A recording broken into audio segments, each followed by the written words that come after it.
The next thing we need to talk about is different coordinate systems in 3D space. In order to do that, we first need to talk about different coordinate systems in 2D space, which would be polar coordinates. Now, you should have seen polar coordinates at some point along the way, but I'm going to use this as a, basic review. If you haven't seen it yet, it's going to start from scratch, so don't worry about it. So anyway, polar coordinates. The idea of polar coordinates is pretty simple. It's basic right triangle trigonometry. So the idea is this. If I have a point in 2D space, this point, say, right here, has both an x and y coordinate. And the way I get to that point is I have to go down to the x-axis and figure out where I am on the x number line, go over to the y-axis, figure out where I am on the y number line.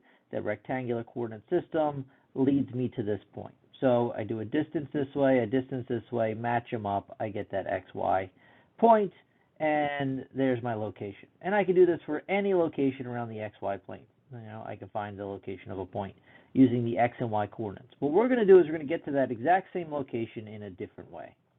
So the way we're going to do this is we're going to base it off of one single distance and a rotation. So first off, that single distance would be this distance that we're going to call r. Okay? So that's the distance from the origin to this location. But that's not enough because this point here, all these points have that exact same distance away from the origin, so that's not going to be enough. What we also need is a rotation. So a rotation off of the x-axis. So a rotation in standard position is typically what we'd say, and we'll call that rotation angle theta. So between those two things, this distance from the origin, which we call r, and this rotation off the positive x-axis, which we'll call theta, can get us to this unique location. So we can define that location not in terms of x and y anymore, but in terms of r and theta. And this is the concept of polar coordinates, is to get to a particular location through a distance and a rotation rather than a series of two distances on the x and the y axis. Now, what we can do then is we can start converting back and forth between polar and rectangular coordinates, between x and y and r and theta, by looking at a very simple relationship with this right triangle. And so what we have here is this distance is x, this distance is y. This forms a right triangle. We know that the hypotenuse is what we called r. So a couple of things we know from Pythagorean theorem is that x squared plus y squared should equal r squared. Okay? The sides squared added together should equal the hypotenuse squared. And so there's one relationship there. We also know a couple of other things here, in that being basic right triangle trigonometry, if I were to take the sine of theta, I would do the opposite over the hypotenuse. So the sine of theta should equal y over r, or if I multiply r to the other side, y equals r sine theta. We also know that if I took the cosine of theta, it should be the adjacent side over the hypotenuse. So the cosine of theta should equal x over r. Again, multiply r to the other side of this equation, and x equals r cosine theta. So in this case, if I knew what r and theta were, okay, I could then figure out what x and y are. So if I'm in polar and I want to go to rectangular, I could use those formulas. Again, if I know what my r and theta values are, I could figure out what my x and y's are from that equation. I could use this Pythagorean theorem to say if I knew x and y, that would then allow me to find r. I could rewrite this also as r equals the square root of x squared plus y squared. Okay. Typically, when you take the square root, you do plus and minus, but remember, r is a distance, so r is always positive, so we don't worry about the negative there. So r just equals the square root of x squared plus y squared. And then finally, if we want to look at theta, what do we know? We know that the tan of theta should be equal to the opposite side over the adjacent side. So the tan of theta, let's write that a little bit nicer. So the tan of theta, I don't know if that was nicer. Let's try one more time. Okay, the tan of theta should equal, again, opposite over adjacent, so y over x, Or if I wanted to get theta by itself, I could take the arctan of both sides. So the arctan of y over x should equal theta, and that's what we have here. So again, if I know y and x, I could figure out what theta equals. So it's very easy to convert back and forth between between x and y and r and theta. Again, just basic right triangle trigonometry, understanding what each of these values is and where they come from in this right triangle. But the big idea with polar coordinates is to get us to a new location, or let's say the same location in the xy plane, but doing it in a new way, by looking at it as a rotation and a single distance rather than two distances. And that's what rectangular coordinates was all about. It was getting to a location through a series of two distances along the x-axis and along the y. But now we're doing it with a single distance and a rotation. So we can start off with some very simple examples here in which we would want to convert between rectangular coordinates and then switch it over to polar coordinates, or vice versa, polar coordinates over to rectangular coordinates. Fairly simple idea. So if we look at the first one, we have the point 3, -3. We want to figure out its corresponding r and theta. And just to note here, remember, points are ordered pairs in 2 dimensions. And so the order really matters. The first component of the ordered pair is always your r. The second component of your ordered pair is your theta. You cannot reverse those. The ordered pair means that the first coordinate and second coordinate are taken very specifically, just like this is x and this is y, and if you flip them around, it's not the same point. So let's make that clear, that the first coordinate would be your r value, the second coordinate would be your theta value. All right, so we want to figure out what that corresponding polar point would look like. It would be the exact same location. So if we were to do this and we wanted to get to that exact same location of 3, -3, which would be right here, 3, -3, we want to get to this location, but we want to do it through this distance and figure out what that distance is, and then this rotation.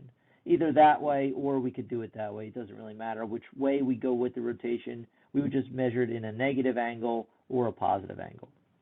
Okay? So we use our formulas, in which case we know x and y.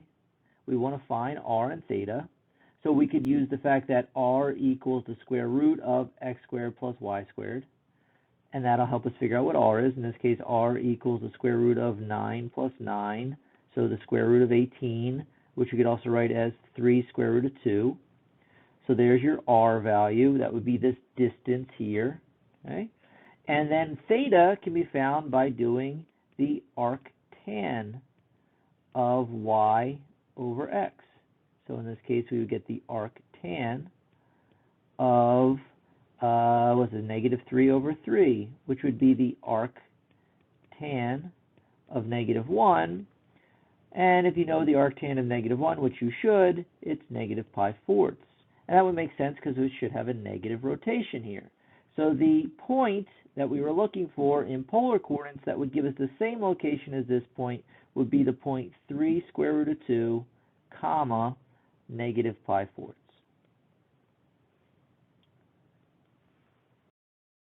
Okay, so now we're going to do the second example, in which case we have the r and the theta, and we got to go to the rectangular, so we got to figure out what the x and y coordinates are. So 2 2π3 has to go to x and y. We could still graph this point. We should roughly be able to draw this point. We know 2π3 is the rotation. That should take us into quadrant 2. And the radius is 2. We'll estimate, let's say it's about that length. So there's 2. That's 2π3. And so we know it's this point sitting in quadrant 2. Well, if it's a point sitting in quadrant 2, we know the x should be negative and the y should be positive. Okay? So all this stuff should match up with what we find. So let's look at x first. So x should equal r cosine theta. Remember, r is 2 and theta is 2π3, so cosine of 2π3. You should be able to find the cosine of 2π3, and since we're in quadrant 2, it should be negative, and it's -1/2. So then we end up with -1 when we multiply by 2, so we get -1 as our x value, so x is -1. And then our y is our sine of theta. So in this case, we would get 2 times the sine of 2 pi thirds. And you should be able to do the sine of 2 pi thirds, which should be a positive value. And in this case, what do we get? Square root of 3 over 2 multiplied by 2, so square root of 3. So your y value is square root of 3. And this, again, requires you to know your trigonometry, which we should all know.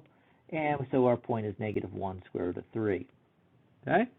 And there is our point. And that should make sense. The y is positive, the x is negative. You know, if you were to do this right triangle trigonometry, this distance here is 1. This is square root of 3. So 1 squared plus square root of 3 squared should equal 2 squared. And it does, because 1 plus 3 equals 4. So that checks out. But anyway, it's very easy to switch between polar and rectangular coordinates if you know your basic trigonometry. Now, we could even take it a step further and not just transform points, but we can transform whole equations. So since polar coordinates is a circular coordinate system, figures that transform into polar coordinates very nicely would be circles. And so let's say I have the equation x squared plus y squared equals 25. We should all know that that is a circle, and that is a circle centered at the origin with radius 5. And so there's my circle, okay? That's this equation. In rectangular coordinates, it's not that complicated of an equation. Pretty easy, not that bad. The problem would be if you try to do functions and write this as an explicit equation, then it starts to get a little bit more messy. So you would get y equals plus or minus the square root of 25 minus x squared. Now we're starting to have a little bit more issue here because we actually have to look at it as two separate equations here. We look at it as the top half of the circle with the positive square root. We have to look at it as the bottom half of the circle with the negative square root. Now it starts to get a little bit trickier. Think about like doing maybe some stuff with area. We have to find the area in between or whatever. So yeah, it can get started messy in rectangular coordinates, but think about polar coordinates. If we were to switch this over to polar coordinates, we would have to take the x's and y's and convert them into r's and thetas. And there's two ways we can do this. One is we can just take this whole lump sum out at once, and we know that x squared plus y squared equals r squared. And so that whole thing could come out at once and just give us r squared equals 25. Okay? And there you go. That's the equation in polar coordinates. That's a circle in polar coordinates centered at the origin with radius 5. We could also further do that, take the square root, and I could write that as r equals 5, okay? Which is what the radius of the circle is. There you go. But what we can also do is do it a little bit slower. We know that x equals r cosine theta. We know that y equals r sine theta, okay? In which case, then, we would say that r cosine theta squared plus r sine theta squared equals 25, okay? That's your x and your y. So you would get r squared cosine squared theta plus r squared sine squared theta equals 25, in which case the r squared can factor out. Cosine squared theta plus sine squared theta equals 25. But you should know the Pythagorean identity says that that equals 1. So if that equals 1, then really all I have is r squared equals 25, and I'm back to where I was. It took me a little bit longer to get there, but still, there's your polar equation. Okay, or really we should write r equals 5. That's a simpler version. What's the whole point? Well, the whole point is that the equation is simpler. It's simpler to define a circle in polar coordinates, because that's a much simpler equation, than it is in rectangular coordinates. And this is the reason why you might want to switch your coordinate system. The equation is defined in a simpler form, so therefore any computation that goes along with this equation would be simpler as well. There are also quite a few figures that just can't be created using rectangular coordinates, but are very easily created in polar coordinates. Or there are some equations, like we just saw, that are just easier to define in polar coordinates. And so here are a couple of very common polar graphs, shapes that are created using very simple polar equations, and some of which are very difficult to do, if not impossible to do, using rectangular coordinate systems. So here are your limacons. They're based off of these two equations here, depending on A and B. You could use sine or cosine. It would just sort of change some of the orientation as to where these things line up. But, A and B are constants. So if I said, I don't know, R equals 2, let's say, plus 3 cosine theta. I look at A and B, and I divide them. So I get 2/3. Now, based off of what I get there, it'll give me one of these shapes. In this case, 2/3 is less than 1, so I'm in this scenario. So it would give me something more similar to this shape. Now, the difference between whether you have sine or cosine will change the orientation. So whether or not the limacon goes this way, or if it's oriented, I'm going to do a bad job of drawing this, but whether it's oriented along the y-axis instead of the x-axis, and the plus or minus would flip it over the other way, so it would reflect it over to the other side this way, or downward, okay? That would be the only difference there. But you see, the A and the B, what it does is it takes that middle loop out a little bit more, a little bit more, a little bit more, and kind of flattens that edge, depending on the ratio of A to B. But anyway, those are equations that are very simple. This is a very simple polar equation to create that figure. These rose curves, okay, these flower petal curves, are based off of a very simple equation. And n would represent essentially how, the petal situation that we're dealing with. So in this case, if n equals 3, we would get these 3 petals. A would just change the length this way of each petal. So, think of it like the amplitude of the trigonometric function. It would stretch out the length of that petal that way. In this case, if n is 4, we get this situation. Notice that when you have an even number as your n, the number of petals is actually double that, so we actually have 8 petals in this picture. Here we're using sine instead of cosine. In this case, n is 5, and we get to 5 petals.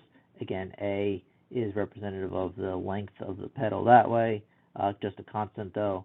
And finally, this one, n is 2. Notice though, we get 4 petals, okay? And then we have, these circles and sort of these infinity symbols. Again, fairly simple. If you look at the equations, fairly simple polar equations. They're not very complicated. The key for these two here is they're circles, just like we saw in the previous example, but they're not centered at the origin. This one is centered along the x-axis. This one is centered along the y-axis. The difference is we use a cosine or a sine. But it's much simpler to use these polar equations than, say, rectangular. You've talked about translating circles around the xy plane, and that's our basic x minus h squared plus y minus k squared equals r squared, right? Hk would be where the center is, and the center could be anywhere in the xy plane. But here, if we slide it along the x-axis or the y-axis, these polar equations are much simpler to use. So anyway, all these pictures are in your book, and you can easily pull these up anywhere on the internet of very common polar figures, okay? But these are just a couple of figures that we could create very easily with polar coordinates, which is the reason why we might want to change our coordinate system. It makes the equation and the computation simpler. So now what we need to do is we need to travel into 3D world, okay? And so we go to 3D space here, and we want to think about changing the rectangular coordinate system of x, y, and z into another coordinate system. And there are actually two. There's cylindrical coordinates, and then there's going to be spherical coordinates. We'll start with cylindrical coordinates. Cylindrical coordinates is essentially the equivalent of polar dumped into 3 dimensions. The idea is this. So I have this point right here, okay, in 3D space, and that point could have an x, y, and a z. How do I do it? I figure out my x, which would be this distance. I figure out my y, which is this distance, and it gets me to here. And then I have to figure out the distance along the z-axis, which is going to take me up to that location. So x, y, z, rectangular coordinate system. Remember we talked about this box we could draw here, and it's this unique rectangular system. All right, but let's look at it as a cylindrical system. And so the cylindrical system is very similar to polar. There's a distance off the origin in the xy plane. We're going to call that r. There's a rotation off the positive x-axis. We're going to call that theta. And it's going to get us to this location, which is exactly the same as polar. Nothing is different there from polar because we're still sitting in the xy plane. But then we need to get to this location. We need to go up this way. Well, the way we're going to do that is to take this point and bring it up is to figure out the distance along the z-axis. So we're just going to go up z. Well, that's the same thing we did in rectangular, right? It's really no different. So z in rectangular and z in cylindrical is the exact same concept. It's the distance along the z-axis.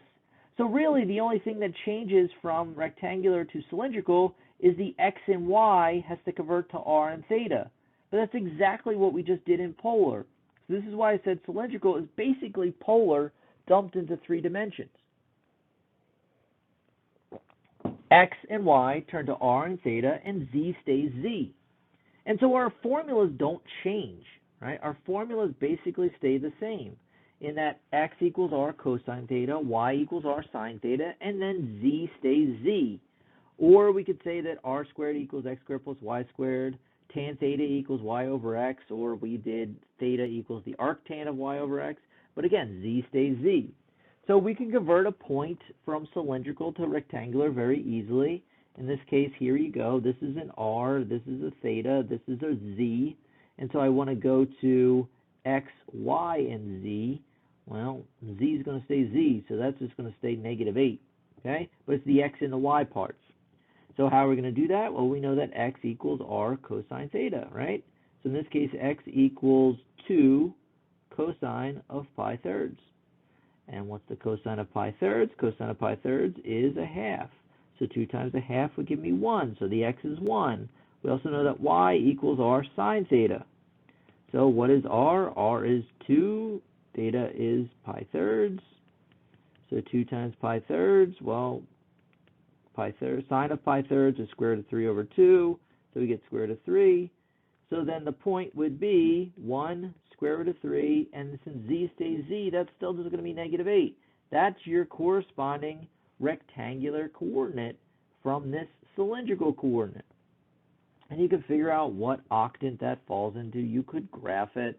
You know, we could sit here and do this. We would say, oh, okay, where are we located in the xy plane? Here's x, here's y, here's z. So we're 1 along the x, okay? Square root of 3 along the y, but -8 along the z, so that's this way. So our point would be somewhere, I'd say down here, okay? Again, we're doing this in 2D space, so it's a little hard to draw the square root of 3. Here's -8. Should draw this on this flat picture, but that's it. And so that would be the same thing as, you know, having this distance of distance of 1 and a rotation of pi thirds, which if we're in the xy plane, that would take us out this way, a certain amount. Rotation around pi thirds, I guess, would take us a little bit further. It would take us like that way. Okay, that's pi thirds. And then we go down 8 units. So you see, we get to the same location. You know, if you could do polar coordinates, you definitely should be able to handle cylindrical coordinates, which is why we needed to go through polar coordinates for some of you who maybe haven't seen polar coordinates before.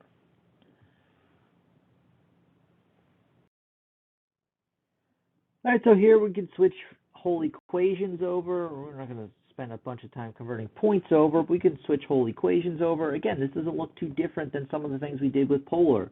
So here's an equation in rectangular coordinates. It's got an x, a y, and a z in it. And we want to switch this over to cylindrical coordinates.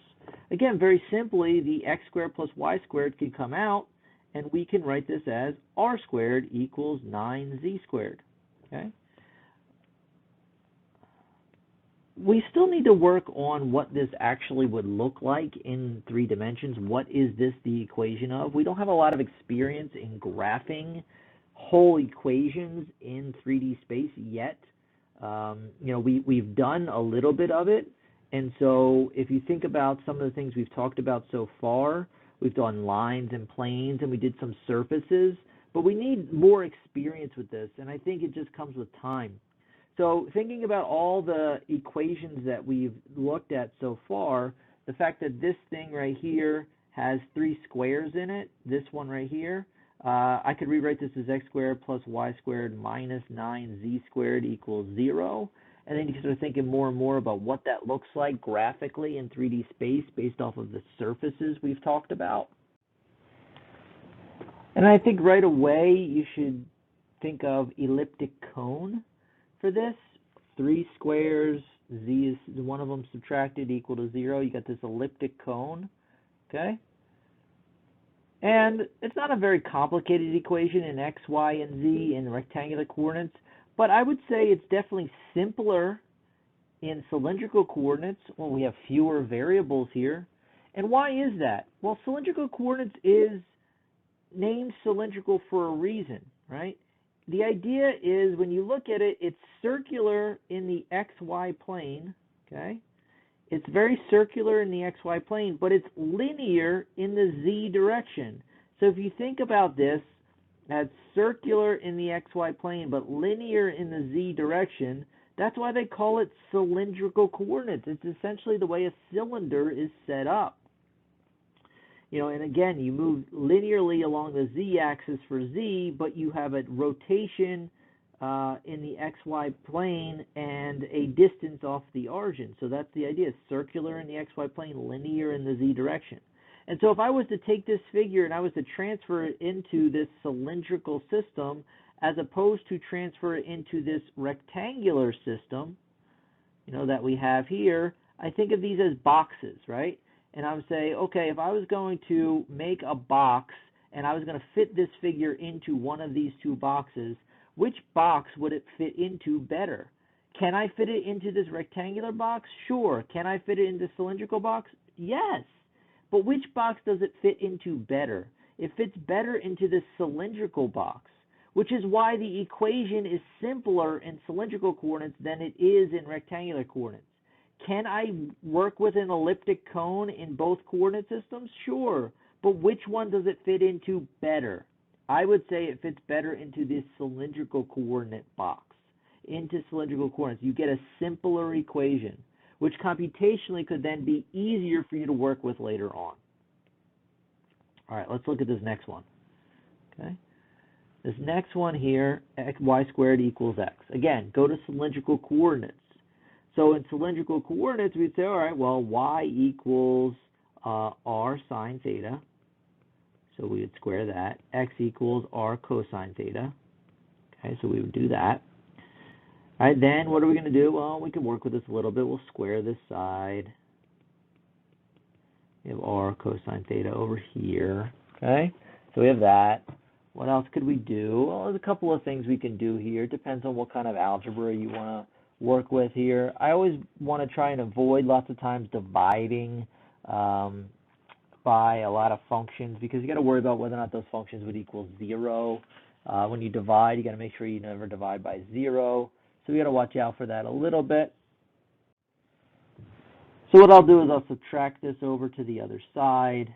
So I get r squared sine squared theta minus r cosine theta equals 0. I could factor an r out, and then I get r sine squared theta equals minus cosine theta equals 0. Here you have two things multiplied together equal to 0. Either r equals 0, okay, or the this piece here could equal 0. And you could say, well, r should never equal 0. Well, actually, that's not completely true. R could equal 0, right? You could be at the origin, in which case your radius could be 0. So that's what that would give you. But if we focus more on this one, where r sine squared theta minus cosine theta equals 0, okay, we could look at that equation a little bit further, in which case we could simplify this maybe a little bit more. We could write this as r equals cosine theta over sine squared. And how far you want to go with this, whether you leave it here or you do something like this, depends on what you're trying to do with the equation itself. What are you trying to work with here? Are we trying to solve something? Are we trying to integrate? What are we trying to do? Would be how far you could go. But nonetheless, all of these are versions of this equation. Now, when you look at it, are any of these simpler than the basic xy rectangular equation? I would say no. And why is that? Well, again, we should kind of have an idea of what this figure is, but you're going to have to get better at noticing this. This is one of your, what we call our cylindric surfaces. Now, we call it a cylindric surface, but that doesn't mean it fits in cylindric coordinates very well. Remember, cylindric surfaces aren't really necessarily cylinder-based. It's just a term we use because we're going to drag it along an axis. So anyway, we have the y squared equals x, so it's a parabola in the xy plane. The parabola would be opening along the x-axis, so it would look something like this if this is my x-axis. And then since the z is missing, we would drag it along the z-axis here, and so we would have something that kind of looks like this. Now the problem here is that it doesn't really fit very well into a cylindric system, because a cylindric system is circular around the origin, all right, and linear in the z-axis. First off, this is a parabola this way. It's not circular, and it's not even circular off of the origin itself either, which it doesn't really necessarily have to be the origin, but still, it's not circular anyway. So it doesn't fit very well into the cylindric system. Can we make it fit? Yeah, we can make it fit. This isn't too complicated, but it actually fits better in the rectangular system. And so this is what you would have to get used to of when should I switch to cylindrical coordinates, when should I stay in rectangular coordinates. And the more of this we do, the better you'll get at recognizing when you should make that switch. But nonetheless, you should at this point be able to convert a rectangular equation to a cylindrical equation. We could also go backwards, right? We can say we have a cylindrical equation. We want to go back to a rectangular equation. Honestly, we're not going to do a ton of this. We will a little bit, but we'll do more rectangular to cylindrical because we tend to start in rectangular coordinates a lot. So, we could say, all right, well, how are we going to do this? Well, what do we know? We know that z stays z, and we know that r equals the square root of x squared plus y squared. So we just do that. I could square both sides and get x squared plus y squared equals z squared over 4. I could write this as x squared plus y squared minus z squared over 4 equals 0. Again, what do we have? We have that elliptic cone. Okay, so having that elliptic cone, you see, obviously this equation is simpler than this equation is. Okay, but nonetheless, pretty simple to write this equation either way.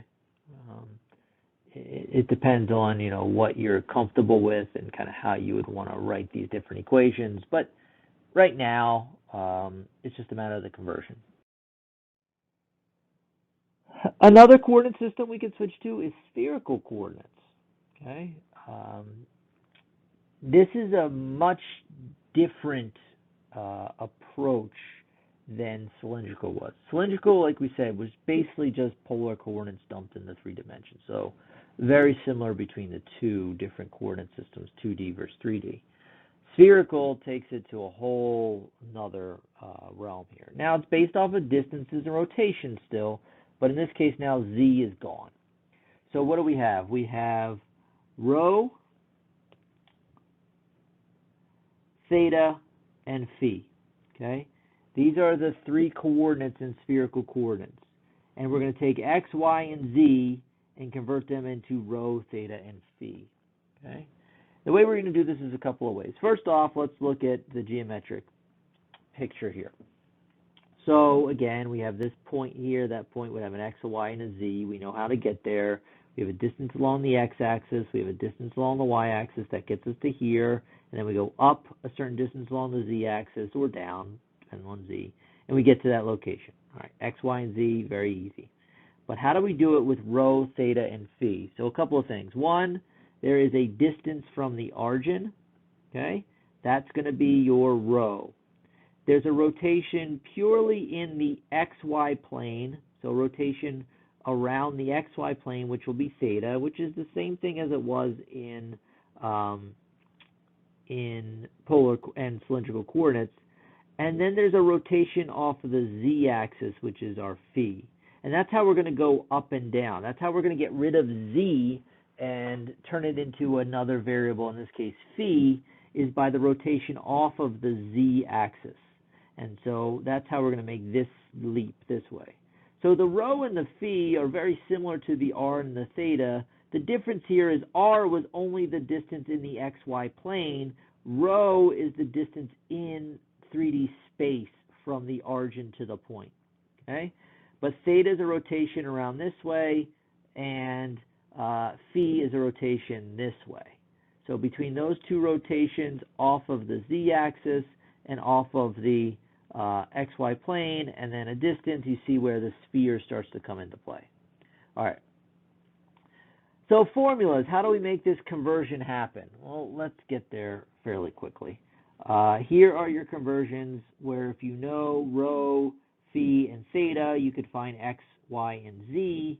Okay, I'm not going to go from scratch and show you where all these things come from and the trigonometry of it. We just need to start getting used to using them. So here you go. Rho sine phi cosine theta is your x. Rho sine phi sine theta is your y, and rho cosine phi, that's your z. So that's your conversion that way. Then we can convert from rectangular to spherical using these equations, that rho is equal to the square root of x squared plus y squared plus z squared, and that's basically based off your spheres formula. Tan theta equals y over x. Why? Because theta is basically the same theta as before, so that shouldn't really look a whole lot different. In this case, cosine phi is equal to z over rho. We write it that way because it's easier than saying z over the square root of x squared plus y squared plus z squared, which is what rho equals. A couple of things to remember is that one, rho represents the distance from the origin to the point in space, right? It's not the distance in the xy plane, it's the distance in space from the origin. Theta represents that angle from the positive x-axis, as if we're only rotating in the xy plane. So think about just the x and a y, and the z value is zeroed out. And phi, this is an important one. Phi represents the angle off the positive z-axis, okay? So it's a rotation off the positive z-axis, connecting the point x, y, and z. Phi, we're always going to work with phi between 0 and pi. We're only going to rotate this amount, okay? 0 pi is halfway around the circle, so it's only going to be a rotation from 0 to pi. The reason why we do that is it helps a lot when we're looking at working in spherical coordinates, because of the values that cosine of phi would take when we go between 0 and pi. So the idea is you're going to rotate this amount. If you have to get, say, back here somewhere in this location, you're still going to rotate, off the axis 0 to pi. That's the rotation amount, so half of a circle rotation. But your theta would put you back there, and your rho would put you back there. So then we just have to figure out how far off of the axis do we have to come. All right? We can also convert between spherical and cylindrical, and we don't really do that a whole lot, but here are your formulas for spherical to cylindrical. Mainly it's rectangular to spherical and vice versa.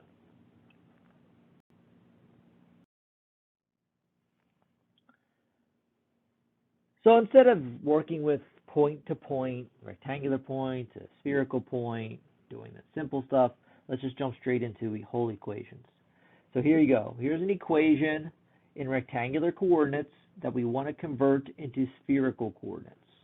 And so how are we going to do that? Well, we got to figure out what was x, what was y, what was z. I think these are the formulas that are going to take you the longest to get used to when it comes to working with these.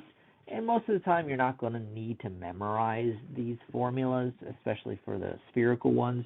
You don't use them a whole lot right now in this semester, so whenever we need them, we'll have them available to us. But x equals rho sine phi cosine theta, sine phi cosine theta.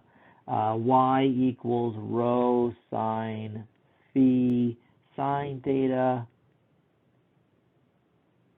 And z equals rho cosine of phi. All right, so if we plug those in for x, y, and z here in this equation, let's see what we get. Well, we'll get rho squared sine squared phi cosine squared theta for the x squared. For the y squared, we're going to get rho squared sine squared phi sine squared theta. And then the z would give us rho squared cosine squared phi. Right, again, we got to square each one of these things, okay, because that's what this equation says to do. Let's work with this a little bit. How far we should go, again, would depend on what we really want to do with this equation.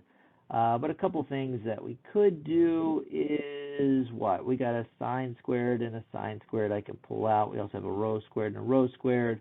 So rho squared sine squared phi comes out. We're left with cosine squared theta plus sine squared theta equals rho squared cosine squared phi.